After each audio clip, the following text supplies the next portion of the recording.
analisou os direitos adquiridos previdenciários consolidados, que é a única categoria de direitos que o Supremo Tribunal Federal reconhece no país, em matéria previdenciária. O resto é tempus regit actum, né? Vale a norma do dia, não é? E se no dia seguinte for revogada a norma do dia, na norma do dia nós teremos uma nova norma do dia e assim por diante, né? Mas então a coisa funciona desse jeito. Então, a PEC número 6, em seu artigo 3º, tutela os direitos adquiridos previdenciários consolidados de quem já os tem. Isso significa dizer que o direito adquirido previdenciário consolidado é destinado à possibilidade do servidor estatutário que já tiver cumprido integralmente os requisitos para se aposentar voluntariamente, ele poderá fazê-lo a qualquer tempo, segundo as normas revogadas. E é claro que a PEC número 6 está revogando tudo. Tá? Então, o famoso artigo 3º da emenda 47, e possivelmente é a maior fonte de direitos adquiridos previdenciários consolidados, está sendo revogado pela emenda constitucional número 6, pela PEC número 6. O artigo 6º, que é outro que dá integralidade e paridade, está sendo revogado. O que vai acontecer com isso? O que vai acontecer com isso? Há dispositivos da PEC número 6 que diz assim: enquanto essa legislação da PEC, essas normas da PEC número 6, não forem introjetadas no ente federativo, vamos dizer, não forem introjetadas no direito positivo do Estado do Rio Grande do Sul, elas continuarão vigendo. Na prática, o que isso significa? Isso significa que quem está 1 mês, 2 meses aí, para completar os requisitos para se aposentar pelo artigo 6º da emenda 41, pelo artigo 3º da emenda 47, por exemplo, ou pelo próprio artigo 40 da Constituição Federal em vigor, ele pode atingir. E aí passa a ser um titular de direito adquirido previdenciário consolidado e não precisa sair correndo e pedir a sua aposentadoria, porque não é o conveniente, né? O conveniente é que peça uma certidão para o Departamento de Recursos Humanos, não é, de que já cumpriu todos os requisitos, porque qualquer problema administrativo, não é, ou que possa acontecer no futuro, não é, tem todo um fluxo em direção ao Tribunal de Contas do Estado, não é, para validação do ato de aposentadoria, essas coisas todas. Mas o pessoal não precisa sair correndo, né, Juliana? Então a gente tem que colocar isso assim com muita firmeza para quem é titular. Agora, para quem não é titular, o que vai acontecer? Para quem não é titular, existem aqui, já estou fazendo uma abordagem mista da PEC número 6, não é? Com a PEC paralela e com os projetos legislativos publicizados pelo governo do Estado, que vão remeter, né? Quer dizer, aqui o direito adquirido previdenciário consolidado continua valendo. Tá? O abono de permanência de 100% continua valendo 100%. Então, tem regras, não é? Tem regras que preservam alguns direitos na estrutura atual. Agora, quem não tem, o gato comeu. Como é que vai funcionar, então, em relação às regras de transição para quem não é titular de direito adquirido previdenciário consolidado? Nós temos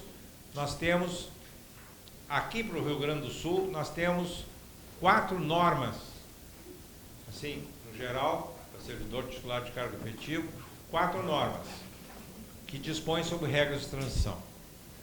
Para os servidores comuns, tipo nós,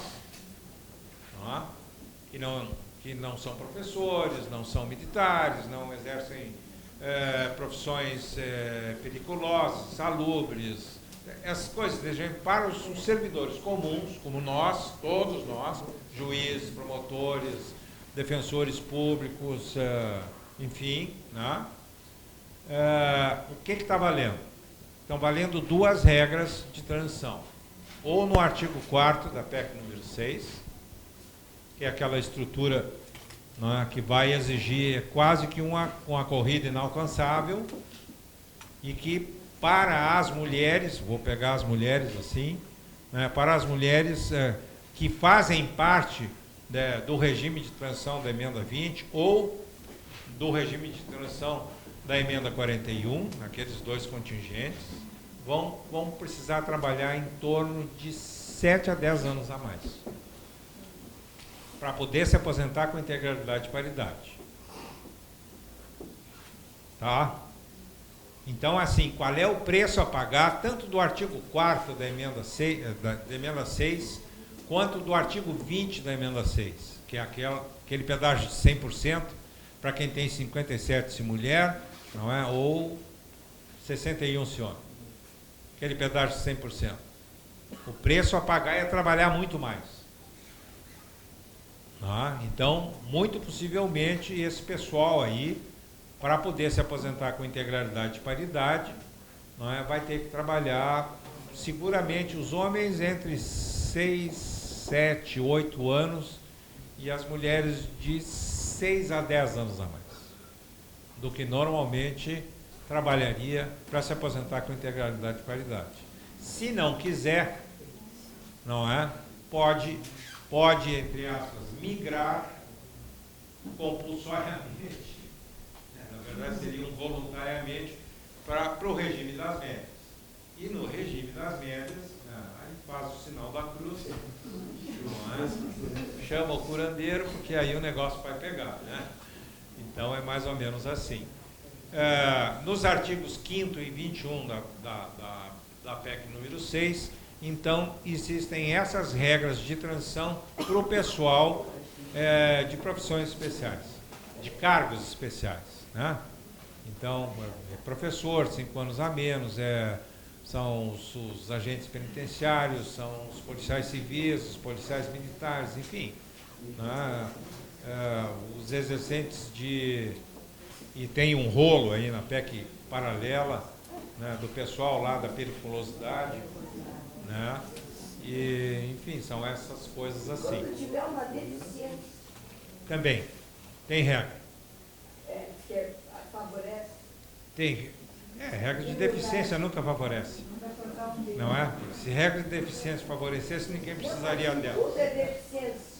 Né? Qualquer coisa é deficiência. Mas é basicamente isso. Então, ponto seguinte que eu quero falar agora rapidamente para deixar vocês ir para o pinga-fogo. A questão da licotagem. Né?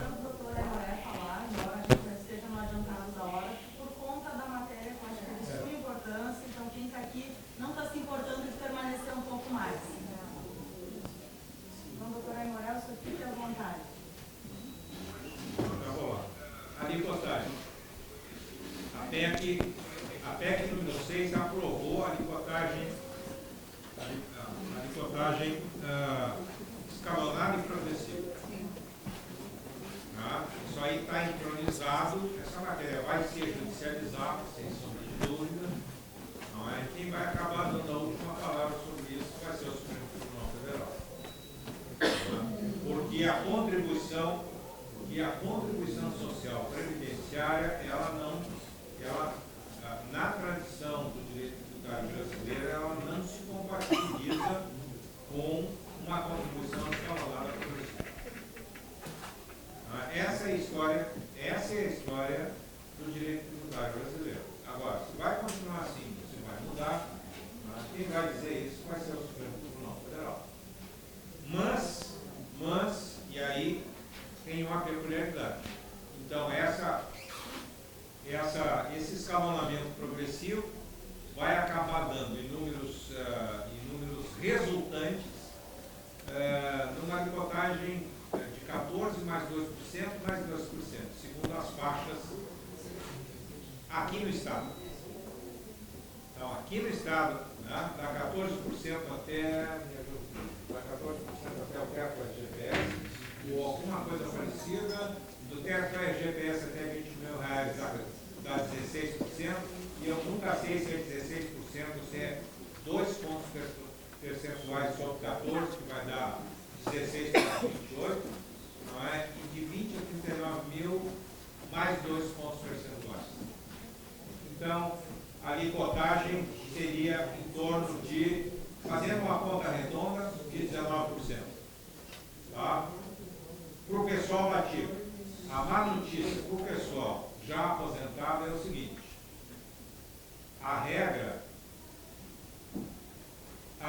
estabelecida no parágrafo 21 do artigo 40, que é dos deficientes, servidores titulares de cargo efetivo aposentados por deficiência, tá? Eles passavam a contribuir só sobre o dobro do teto do RGPS. Isso está. Isso já está revogado pela PEC número 6. Tá? O que permanece? Permanece a regra do parágrafo 18 do artigo 40, que estabelece até o teto do RGPS. Então, quem está aposentado hoje, tem alguém aposentado aí? Tá? Pois é, vocês contribuem acima do teto do RGPS com 14%. Correto? Pois é, isso aí vai mudar. Isso aí vai mudar. Por quê? Porque, embora continue vigente, está com uma mão de tirar para as duas. Né? Essa é a técnica da PEC número 6.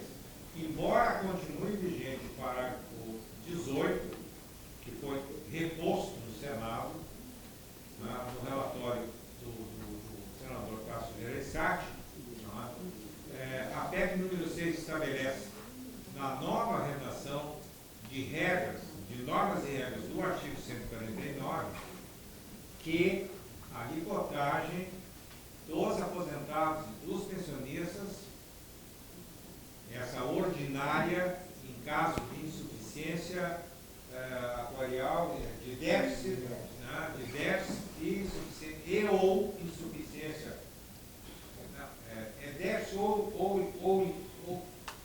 é o déficit financeiro ou déficit atuarial. Tá, vamos simplificar as coisas, né? É um dos dois ou os dois. Né? Então, a base contributiva faz parte de um salário mínimo.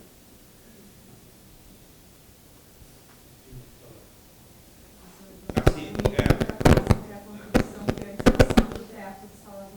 então, se antes contribuía, né, só a partir de 5.800, agora vai precisar de lei estadual para isso. Mas tanto a lei do referendo quanto a lei da delegação, não é, marca-se a charada, e aí no dia seguinte começa a fazer dentro do ente federativo e passa a contribuir, não é, e passa a contribuir então sobre a partir do valor do salário mínimo. Agora, essa é a boa notícia. Essa é a boa notícia. Por que essa é a boa notícia? Porque essa aí é a contribuição ordinária, escalonada e progressiva. A má notícia, e aí não é só para os aposentados e pensionistas, é para todo mundo, não é que haverá para os RPPS e aí sim é atuarial, com déficit atuarial, haverá a possibilidade de instituir, por tempo determinado, né, que estava em 20 anos, lá na PEC número 6, saiu do Senado, só 20 anos, ainda com uma contribuição extraordinária. Sem percentual definido. Sem percentual definido. É aquela caixa preta, né, das 3 fases da PEC. Quer dizer, então assim, o que essa matéria é uma matéria extremamente sensível, não é? E mais uma vez, isso aí vai ao Supremo Tribunal Federal, quem vai dar a última palavra no país em matéria tributária, né? E por fim, então, a pensão por morte, né? A pensão por morte, ela muda completamente a moldura, tempus regit actum mesmo, né?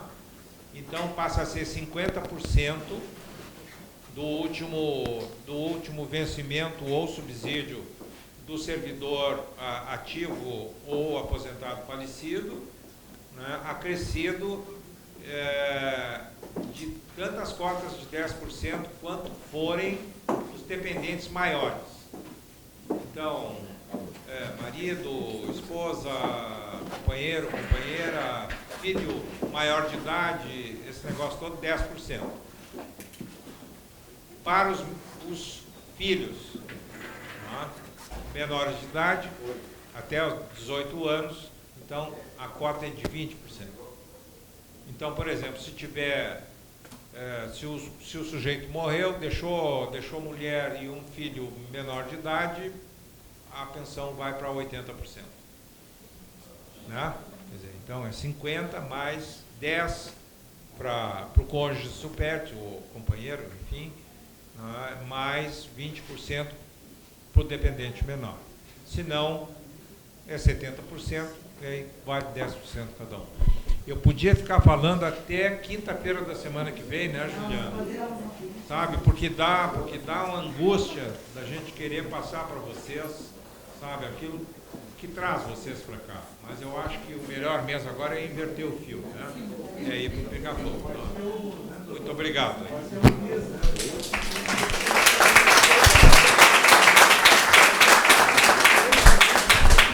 Obrigada, desembargadora Aimoré. Eu acho que é importante que a gente traga esses temas para o debate de todos os colegas que estão aqui hoje presentes, tanto defensores, servidoras e servidores também que estão acompanhando esse seminário. O tema é extremamente preocupante. Eu acho que a gente teve a oportunidade de ter 3 enfoques hoje aqui nesse seminário. Um enfoque de mobilização, que a gente precisa se mobilizar no sentido de tentar conter o que ainda é possível em relação a essa proposta que está aí agora tramitando na PEC paralela. Acho que a gente conseguiu também trazer alguns informes técnicos de mudança de visão de Estado. Nós passamos de uma visão de Estado social para uma visão rentista mais liberal, que fez com que, então, se tomasse os rumos que se está tomando no nosso país e no nosso Estado, através da explanação do Felipe, e também a gente teve como apontar os aspectos práticos referentes aos impactos da reforma que está aí já em vias de ter efetividade na União e depois ser replicada pela PEC paralela. Eu agora, então, agradeço, mas eu já vou passar a palavra para os colegas, que se eles tiverem alguma dúvida, algum questionamento para fazer. Pode fazer, doutor Cláudio, por favor.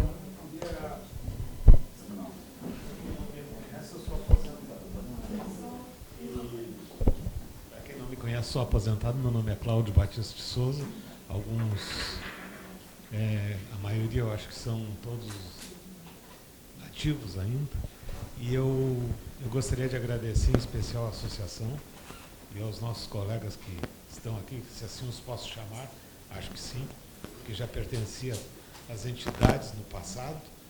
Me esforcei na época, né? Desde antes de 64 vim até agora sempre trabalhando, fazendo alguma coisa que sempre vislumbrava um grande perigo no horizonte. E esse perigo chegou, do meu ponto de vista. E também pertenci ao IP, ao conselho do IP. Vamos nós.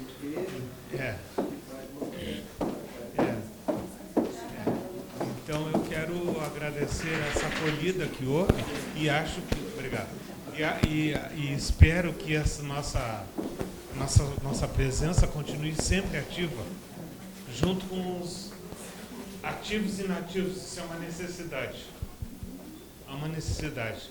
Em que pese, pelo que eu ouvi, nós não somos mais o espelho do futuro daqueles que vão se aposentar. Porque a situação mudou. E pior que mudou para pior. E eu quero também referir o caso desse horror que está acontecendo, que é um arquiteto que trabalhou no Chile e está arquitetando aqui também, que não tem saída, porque o planejamento vem de fora para dentro. A gente não quer falar em política, cai na política. E,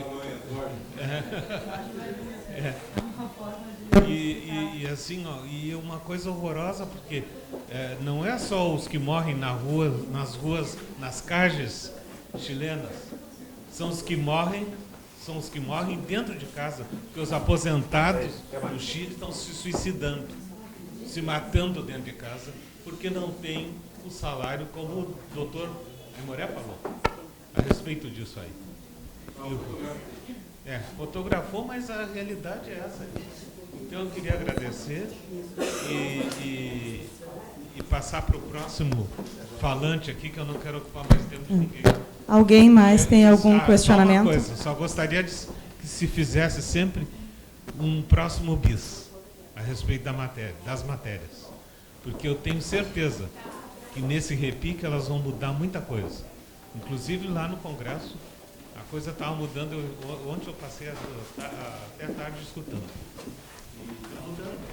A doutora Adriana, por favor.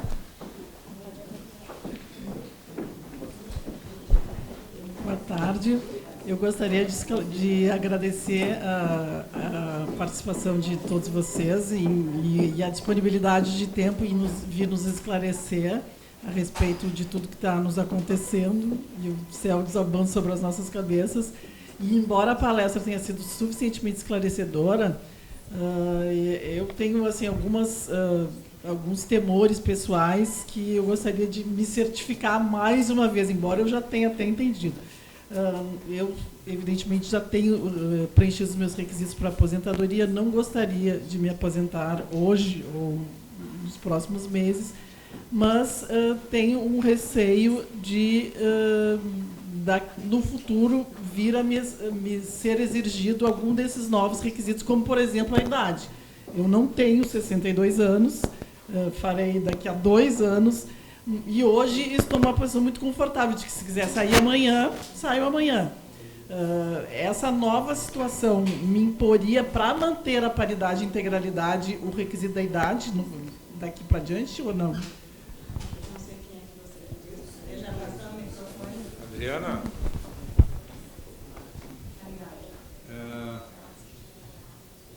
Porque o meu receio é justamente a questão da paridade e da integralidade, né? Sedes constitucionais. No Brasil, hoje, nós temos 2 sedes constitucionais, só 2 sedes constitucionais, que dão integralidade e paridade para servidor titular de cargo efetivo que ingressou no serviço público estatutário, naturalmente, até 31 de dezembro de 2003. Estou dando a regra geral. Essa regra geral tem uns meandros e até dá para questionar no plano da funcionalidade, que é a história do mesmo ente federativo, né, a movimentação horizontal no mesmo ente federativo e no mesmo poder. O Supremo Tribunal Federal até vai decidir isso aí reflexamente numa DIC que está para ser julgada por agora. Mas assim, o que o artigo 6º da 47, da 41 exige para a mulher? Que é o caso. Então, 55 anos de idade. Já tem? Já tem. Incrível. Precisa saber para ver. Mas 55 anos de idade. 30 anos de tempo de contribuição. 20 anos de tempo de serviço público. 10 anos na carreira. 5 anos no cargo. Perde a certidão. Perde a certidão. Vamos lá para 47, que pode beneficiar muita gente, inclusive tu. Me desculpe o tratamento pessoal de tu, mas eu acho que a gente trabalhou há muito tempo junto, né? Então, a emenda, o artigo 3º da emenda 47 pede o quê? Para a mulher. Pede 55 anos de idade, 30 de contribuição, 25 de serviço público, 15 de carreira e 5 de cargo. Mas, com uma diferença. O artigo 3º da emenda 47 permite que para cada ano a mais de contribuição mecanismo vertical de convergência, tá? Ascendente, ele começa embaixo, aí vai. 31 anos, então para a mulher, né? 31 anos de tempo de contribuição, 54 anos de idade. 32, 53. E assim consecutivamente. Dá integralidade de paridade. E o que mais? Dá a pensão paritária. Agora, que é a única, é a melhor regra previdenciária que existe no país hoje e a única que dá paridade em pensão. Tá? Agora, aprovada a PEC número 6 e destruída a estrutura constitucional até então vigente para as pensões, que paridade será essa? Né?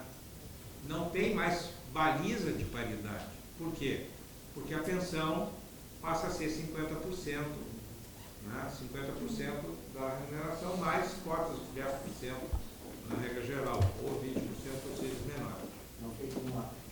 Então, é o tipo da cassação, que é o parágrafo único do artigo 3º da emenda 47, é a cassação da paridade da pensão do artigo 3º no plano de eficácia. Ela vai continuar vigente. Só que ela vai incidir sobre uma estrutura de pensionamento que não existe mais.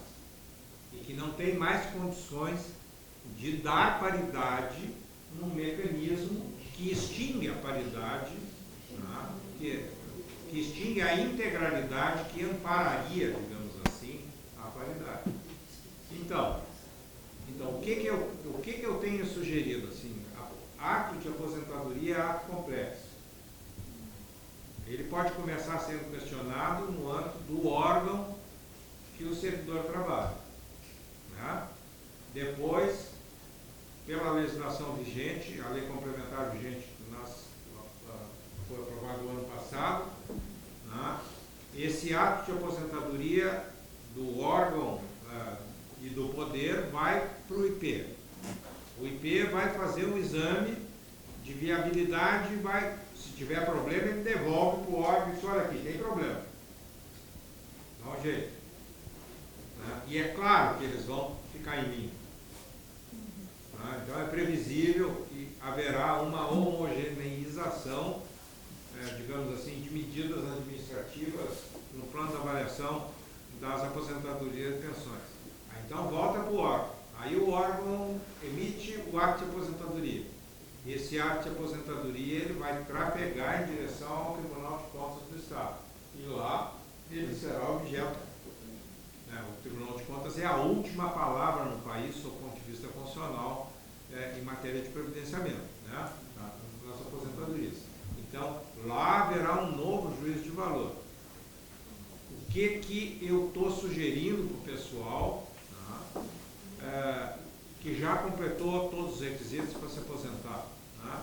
Pede uma certidão. Por quê? Porque uma certidão ela tem data, ela é narratória da vida funcional e do atendimento dos requisitos e em que sede funcional, pelo menos eu tenho dito para o pessoal pedir a sede funcional que está sendo aposentado, né? Que é para dar mais segurança jurídica e não deixar isso feito uma bandeira solta ou com uma bujarrona, né?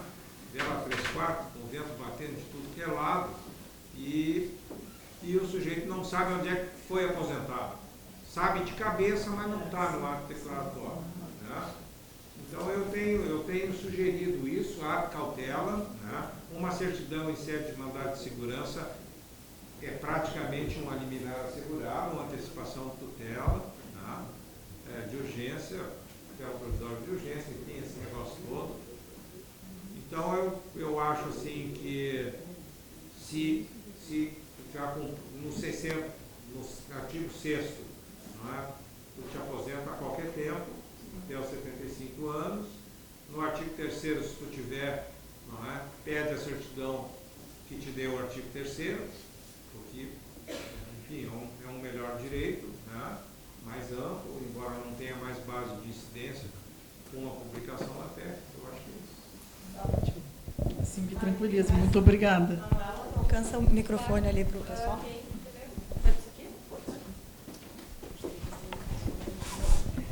Boa tarde. O senhor comentou sobre uma regra de transição para quem se enquadrava na emenda 21? 41 não, a 20, a emenda 20. Aí eu lhe pergunto se há uma regra também de transição para quem se enquadra na emenda 41, que é o nosso caso. E também lhe pergunto, não sei se eu não entendi bem, mas eu gostaria de esclarecer, estou aqui para isso, se na hipótese de valer essas regras dessa emenda 6 agora para todo o território nacional, há o risco de se extinguir esse regime estatutário, se todo mundo, como é o multipilar, que até todo mundo vai para o regime geral, ou não, enfim. Assim, os RPPS, os regimes próprios de previdência social dos entes federativos, eles estão todos em extinção na discussão da PEC. E há normas da PEC número 6 que alulam a extinção do RPPS de um ente federativo e da migração por força de lei, uma extinção de todos os seus servidores para o RGPS. Então, isso é uma engenharia constitucional, tá? E apesar que o nosso Supremo Tribunal Federal está mudando uma série de orientações ali, a gente todos sabe, né? Em várias áreas, eu só vou acreditar dentro, né, Graciela? Eu só vou acreditar dentro. Isso é uma engenharia da lei delegada, por exemplo, que eu aqui na frente dela, tá? E essa extinção de RPPS, tá? Com migração do seu corpo de segurado para o RGPS por vontade política do ente federativo, eu nunca vi disso. Eu nunca vi disso. Olha, eu vivi a ditadura aqui no Brasil, eu estava trocando as calças curtas pelas compridas, mas eu tenho memória boa, não é? E eu nunca vi nada parecido com isso. Sabe? Quer dizer, então, sob o ponto de vista de uma estrutura normativa constitucional, não é? Tudo é possível acontecer. Por isso é que eu enfatizei para vocês, eu não estou fazendo terrorismo aqui, mas eu pensar numa coisa dessa, quando eu coloquei uma série de medidas, né? Porque isso está escrito na PEC número 5. Quer dizer, o que há um ano e meio atrás se achava impensável. Por exemplo, na PEC 287, não é? Do governo Temer. A PEC 287 do governo Temer, ela tinha uma estrutura constitucionalista neoliberal. Sim, neoliberal na economia, mas o Estado Democrático de Direito consolidado na PEC 287, né, respeitava as regras do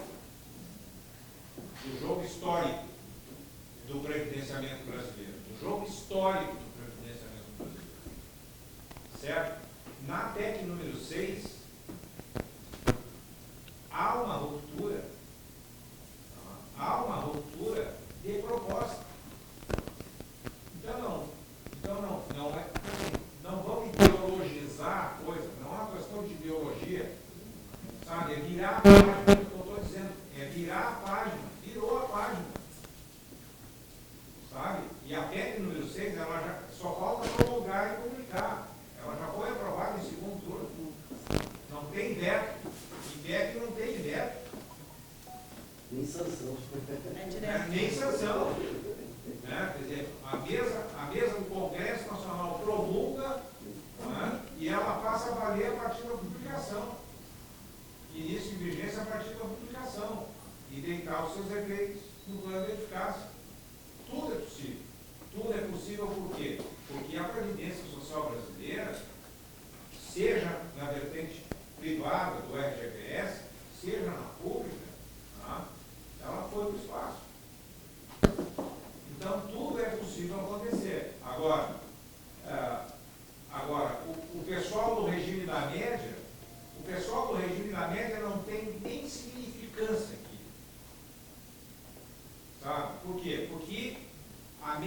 regime da média aritmética simples vai continuar.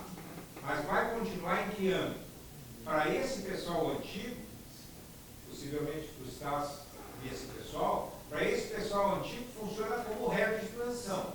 Como regra de transição. Para o pessoal novo, vai operar no regime multipilar. Ou seja, esse RPPS vai funcionar até R$ 5.800 e poucos reais, né? Se entra enquanto um SAT. Esse é a métrica da média aritmética simples, só que não vai funcionar mais em torno do 80%. Aqueles 20% botava fora para melhorar a tua conta, não é? Deixou de ser porque na PEC 6 é 100%. Tá? Então, assim, se tu pertence à segunda fase, ao segundo contingente, Que é todo segundo. do regime pleno da média aritmética simples e não do regime multipilar, o regime multipilar isso é uma caixinha de um RPPS que eu chamo de anão, me proibiram. Doutor Henrique me proibiu chamar o RPPS de anão, que é preconceituoso, e é mesmo. Podemos.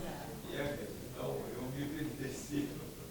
Né? Mas é um RPPS pequenininho, aí dali para cima é previdência complementar privada, para quem quiser. Não é? Para quem quiser. Quem não quiser,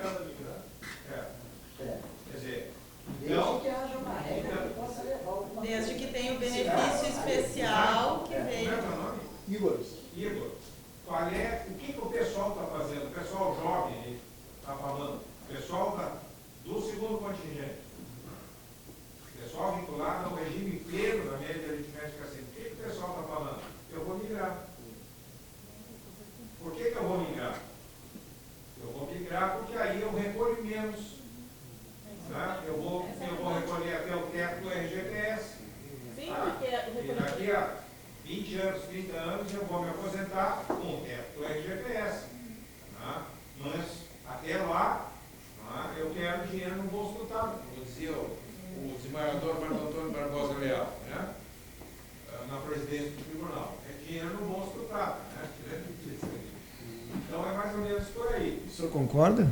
Não é uma questão de concordância, é uma questão de viabilidade jurídica. Por quê? Porque o Estado do Rio Grande do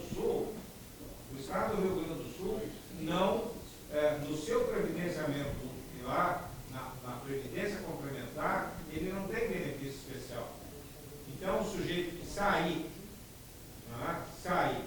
do regime pleno da média aritmética simples para o regime multipilar, ele vai perder todas as contribuições dele. Eu acho que é esse o estudo que precisa ser feito, né? E como Perdão, eu que peço. E como o regime próprio do Estado do Rio Grande do Sul, como todos os regimes próprios no país, é um regime contributivo, solidário e intergeracional. O fato dele ser solidário e intergeracional, não é, praticamente inviabiliza que judicialmente o exerça, o ajuíze uma ação com uma pretensão de restituição do indébito a partir do princípio do não enriquecimento sem causa.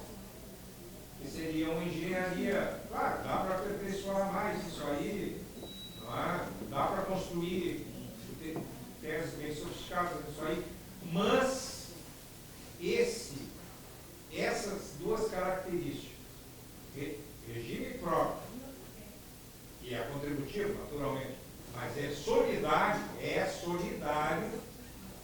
pro bolo, quem ganha dá pro bolo, quem ganha 1.000 dá pro bolo, divide o bolo, tá? Esse solidário aí pede reflexão, me ajuda, né, Cláudio? Pede reflexão para migrar. Porque tem que ter ponderáveis razões pessoais, e aí realmente eu não abro a boca, sai disparando, né? Muita responsabilidade dá palpite, né? Numa área tão delicada dessa, cada um sabe da sua vida, cada um sabe das suas necessidades. Agora, fazer uma migração nessa estrutura, se fosse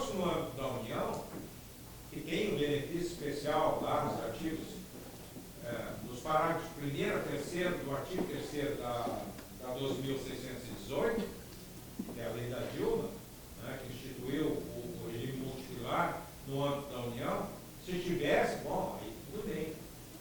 Mas, que aí tu migra para o regime multipilar, mas quando tu te aposentar, tu vai receber um benefício especial que, na verdade, está te restituindo todos aqueles anos que tu contribuiu sobre 100% da tua remuneração ao subsídio.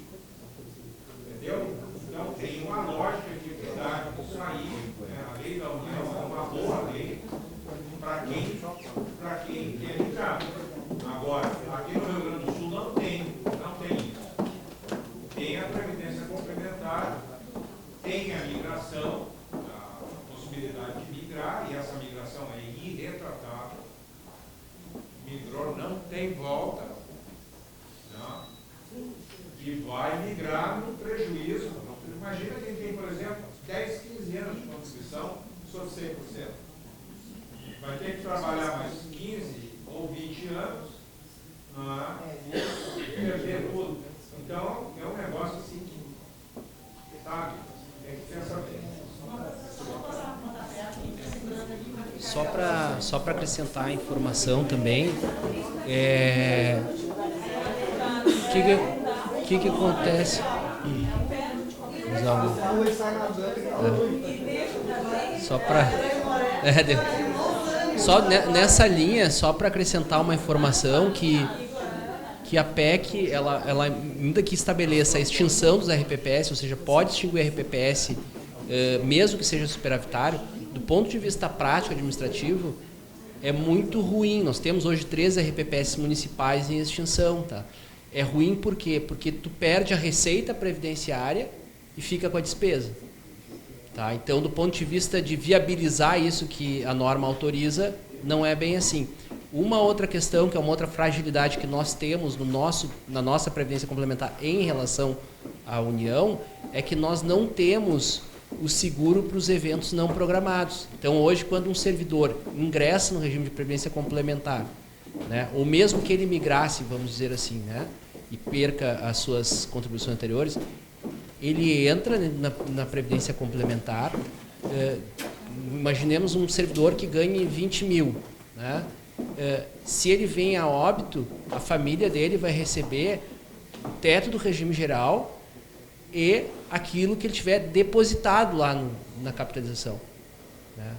Ou seja, teto do regime geral no regime próprio. No regime próprio, né? Então ele vai ganhar os 5.900, a família vai ganhar 5.900 de pensão, se for integral, vamos dizer assim, né? Nesse caso e mais o que ele tiver no fundo. Né? Então, inclusive, isso está sendo, a RSPREV está sendo provocada a fazer um seguro para esses eventos não programados. Né?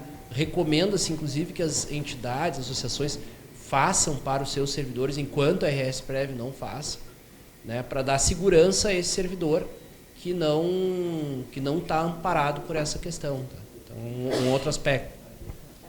Eu vou ler para vocês, e depois vamos dizer que é a história da carochinha.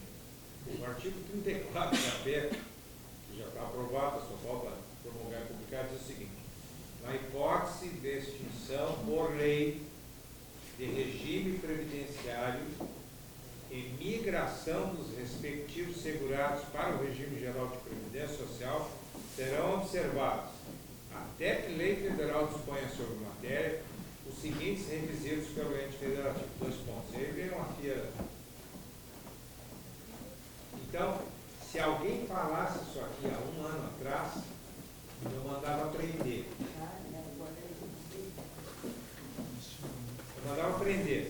Sabe? Ou então eu pegava a biblioteca de Direito Administrativo e Direito Funcional e jogava lá na tulipa. Não é? Porque o artigo 60, parágrafo 4, agora no livro inciso, diz que o pacto federativo é cláusula aberta, que não se pode queimar. Na verdade, o que a PEC número 6 está entronizando no país é um Estado previdenciário unitário. Estado previdenciário? Unitário. Ou seja, extingue o previdência previdenciamento federativo. Por quê? Porque vai ser RGPS de cabo a rabo. E no RGPS também vai ser extinto. Por que o RGPS vai ser extinto? Porque isso estava escrito na redação original da PEC número 6. Exatamente. Então a ideia desse governo é extinguir os RPPS dos entes federativos e o RGPS. Não é? E instituir a previdência bancária mediante capitalização nacional, ou seja, mediante a contribuição única do trabalhador. A gente interessa o trabalhador ser, se é da iniciativa privada ou se é do serviço público, tanto faz que está dentro. Então acabou a previdência, sabe? Quando a gente fala, a União Gaúcha fala, né, em previdência integralmente pública e estatal, previdência social integralmente pública, né, e estatal. O regime multifilar não é integralmente público, ele é integralmente público, mas ele não é integralmente estatal, porque a previdência complementar funciona num casulo orgânico de direito privado segundo as regras do mercado. Só para complementar, um dos debates, grandes debates, eu acho que é da migração, né? O pessoal que está na migração, né? Tem um debate muito intenso em relação a isso, exatamente, e uma insegurança, uma ansiedade, porque aqui no Estado, pelo menos, tem o prazo até 20 de agosto do ano que vem, né? 19 de agosto do ano que vem, né? Então, existe uma certa ansiedade, insegurança, o que eu faço? Estou perdendo dinheiro, já que posso migrar agora, pagar menos contribuição, né? E o que está acontecendo em relação a isso? Como o desembargador Amaral já referiu, há uma grande dificuldade de fazer uma orientação nesse sentido, né? Porque com a PEC paralela, com essa perspectiva de uma capitalização, a gente não sabe o que vai acontecer. Então, é uma situação muito pessoal, né? A gente tem tentado trazer pelo menos algumas dúvidas que auxiliam, possam auxiliar nessa decisão e trazer, porque isso traz um debate intergeracional também, né? Porque uma das lendas que se diz é que os antigos, né, do primeiro, segundo regime, primeiro, segunda leva, dependeriam da contribuição, né? Porque, como é intergeracional, dependeriam desta contribuição que migrariam, né?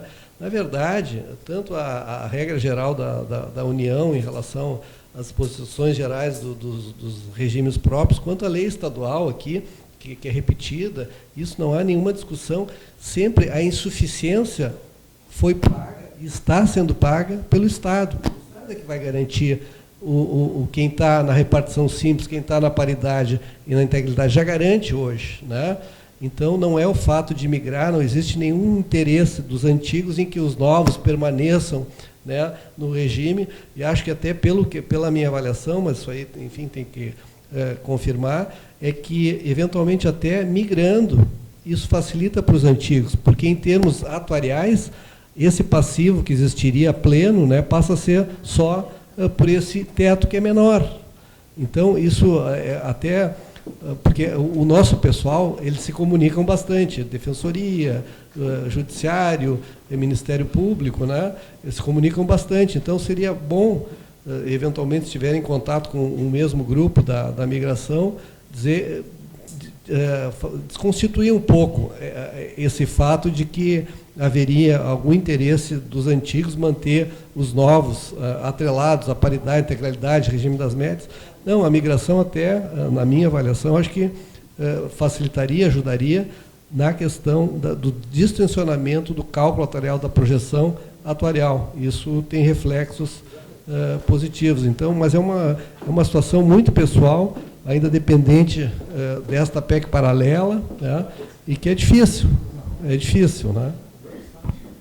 Eu vou abrir, tem mais uma colega inscrita, e depois nós Vamos encerrar, porque o horário já está bem avançado daquilo que eu já havia ajustado com a administração superior, no sentido de disponibilizar o auditório.